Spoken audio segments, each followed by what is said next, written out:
म चाहिँ गाइज एकदमै स्याड भइरहेको छु होइन। आँसु भित्रभित्रै खस्छु तर बाहिर देखाउन सकिनँ। भिडियोहरू कन्टिन्यू हेरिदिनु होला।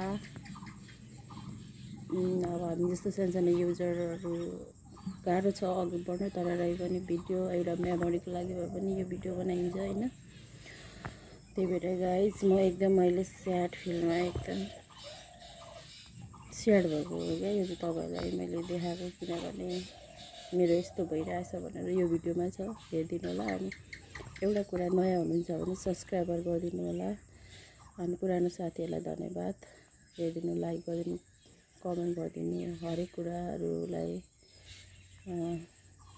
भनिदिनु। कमेन्ट गर्नु पनि एउटा ठुलो कुरा हो। अनि त्यही भएर सब्सक्राइबर गरिदिनु होला नयाँ हुनुहुन्छ भने। र नयाँ हुनुहुन्छ भने सब्सक्राइबर गरिदिनु अनि कमेन्टमा भनिदिनु होला, ब्याक दिनु होला। म ब्याक दिनेछु गाइज। भिडियो कन्टिन्यू गर्नु होला। हेलो, यहाँ चाहिँ सुँगुरले ब्याएर हेर्नु न गाइज, बच्चाहरू क्या चिलमा खाइरहेछ है गाइज। चिलमा हेर न, चिलमा कोही सुतिरहेछ गाइज। यहाँ हेर्नु न गाइज, आनन्द आनन्द है। क्या चिलमा खाएर सुतिरहेछ गाइज, क्या चिलमा। हेलो, वेलकम छ साइदामिनी ब्लगमा, हजुरहरूलाई स्वागत छ। फाइनली सुँगुर ब्याइसक्यो। सुँगुर ब्याएर पनि एकदम बिमारी भएर बच्चाहरू बचाउन सकेन। प्राइस जारी गर्दा पनि बचाउन सकेन। तर माउ चाहिँ अब दुःख उठेर अलिअलि चारो खाँदैछ। अनि 7वटा जन्माकोमा 4टा मरिसक्यो होइन, 3टा छन्। त्यसलाई म दुध दिएर बचाउन कोसिस गरिरहेछु। अरूलाई पनि बचाउन कोसिस गरेको, तर भएन गाइस होइन। अब हेर्नु न, बच्चालाई, आफ्नो बच्चालाई पनि त्यति साह्रो मैले गाह्रो भएको थिएन जस्तो लाग्छ क्या। यो सुँगुरको माउको बच्चालाई हुर्काउनु गाह्रो हुँदो रहेछ, हेर्नु न गाइस। यहाँ बच्चालाई अनि अरूलाई पनि मैले यसरी नै बचाउन खोजेको, तर बाँच्न असफल भयो। अनि के गर्नु, पालेको कुराले यसरी साथ नदिएपछि। अनि अब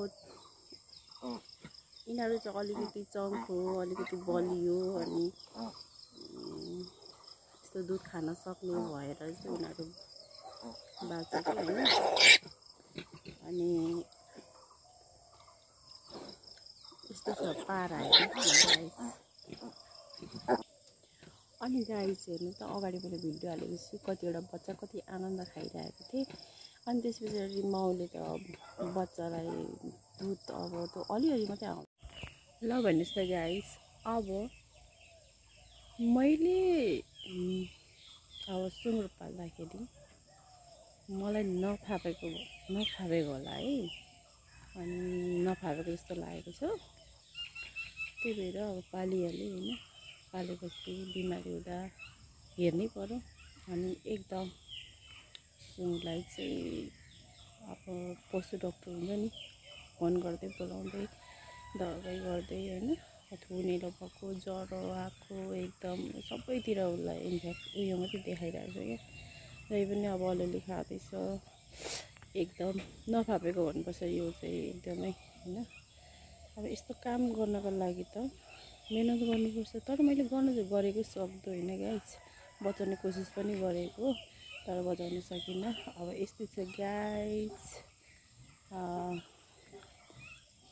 भिडियोलाई कन्टिन्यू गर्दै गर्नु। अनि म चाहिँ यो 1 वर्ष भयो म प्रायः पसल गरिरहेको थिएँ। अनि पसल गरेर जिन्दगीले हरेक कुरा मोड लियो क्या गाइस। अनि त्यो मोड लिँदाखेरि चाहिँ मैले कहाँ के भयो होइन भन्ने जरुरत छैन, तर पनि जिन्दगीले मोड लिँदाखेरि सुँगुर पाल्नु, तर मैले ट्राईको लागि पालेको। घरमा बसिराख्दा किन, अब नानीहरूलाई स्कुलमा पठाउनुपर्छ, खानासाना खुवाएर उनीहरूको हरेक कुरा गरिदिनुपर्छ, तर पनि घरमा किन बसिराख्ने भनेर चाहिँ मैले पनि पालेको।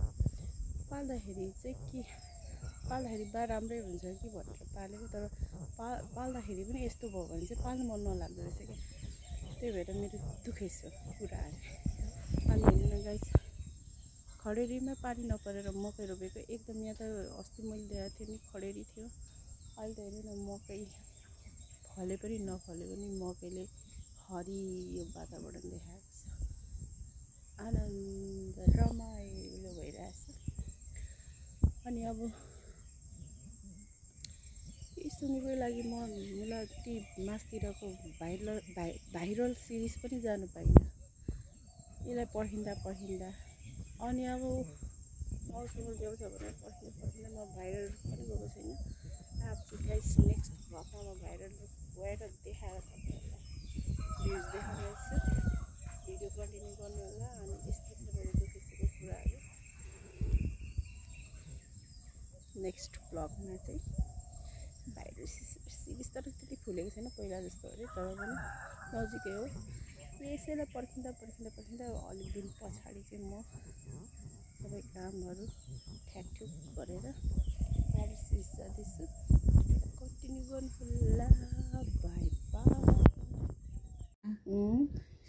सब्सक्राइबर गरिदिनु होला भन्नु आउँछ अनि फेरि त्यो भन्दा त आयो नि बिर्सिहाल्छु तपाईँ भन्नु त लु मैले सिकाएको अब सविता मिनी ब्लगमा सब्सक्राइब गरिदिनु होला नमस्कार नमस्कार खोइ नमस्कार त्यस्तो हुन्छ नमस्कार